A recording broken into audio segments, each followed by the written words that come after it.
Thank you everyone for coming out here today. Let me introduce the people that are with me here today. From my Chief of Homicide, I have Elizabeth O'Hara, Chief O'Hara. Also from my Chief of Investigations, I have Bill Hutto.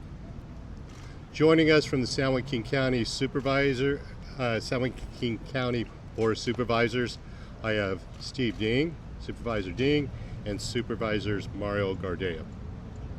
From the U.S. Marshal's Office, we have Deputy Miguel Nunez Ponce. We have from the Stockton Police Department, Assistant Chief Scott Gravier. Also with us is Sergeant Alan Lamberson. We have Mayor Christina Fugazi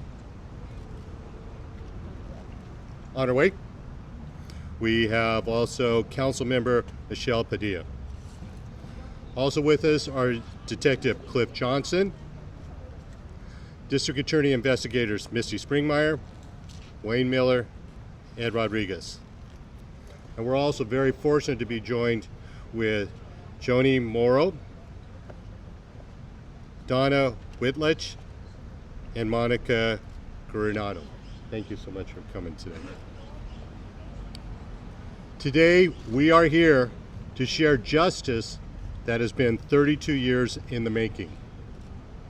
For over 3 decades, the murders of Lawrence Larry Loehr and Eugene Cates have weighed heavily on the hearts of Stockton. Today, that I am announcing that their case has been solved and that Donald Lee Clark was arraigned today in the San Joaquin County Superior Court for 2 counts of murder and 2 special circumstances. The victims, Loehr and Cates, were 23 years old. Larry was on duty working as a security guard at the Spanos Park construction site. And Eugene, his close friend, stopped by to visit him after a shift at a nearby Chevron. They were both engaged to their fiancés. They had hopes of starting their own families. They were also both criminal justice students at the San Joaquin County Delta College with hopes of working in law enforcement.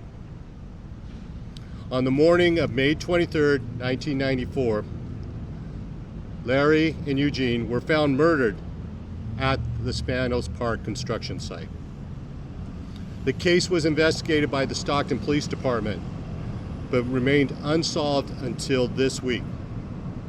This week, an arrest warrant was issued by the San Joaquin County Superior Court, and through a joint operation of the U.S. Marshals and the Stockton Police Department, the arrest took place.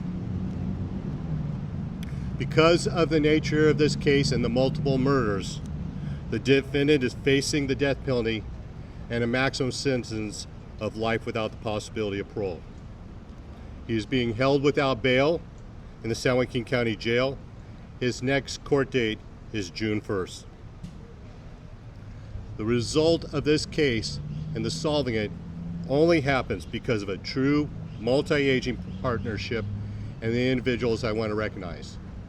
To the Stockton City Council, Mayor Fugazi and Councilmember Padilla, thank you. Thank you for your support in making this case happen. To Sheriff Pat Withrow, my partner in the Cold Case Task Force, we cannot do this without your leadership and guidance. Also to Stan McFadden, Chief of Police of the Stockton Police Department and the Stockton Police Department. Your dedication and your pursuit of justice made this arrest possible. The San Joaquin County Cold Case Task Force. This marks our 3rd Cold Case Task Force case that we have successfully investigated since the Cold Case Task Force inception. It is the 2nd arrest that we've made in the last month. We thank them for their work together in collaboration. Also, we'd like to thank the California Department of Justice, Forensic Bureau of Sciences, and the Othram Labs.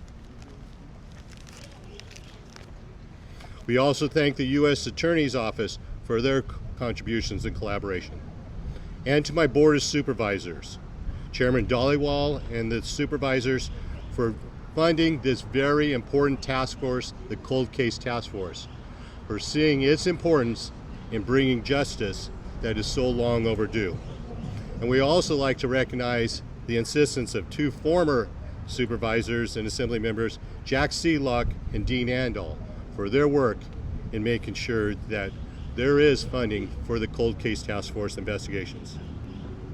I also like to thank members of my team and the amazing job that they do. We have Assistant District Attorney Rick Price, Chief of Homicide Deputy District Attorney Elizabeth O'Hara, Bill Hutto, and the Bureau of Investigations, and my cold case investigators, Misty Springmeyer, Wayne Miller, Ed Rodriguez. Their refusal to let this case rest is why we are standing here today.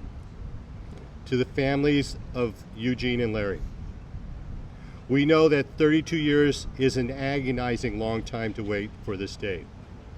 Justice may have been delayed, but it was never forgotten.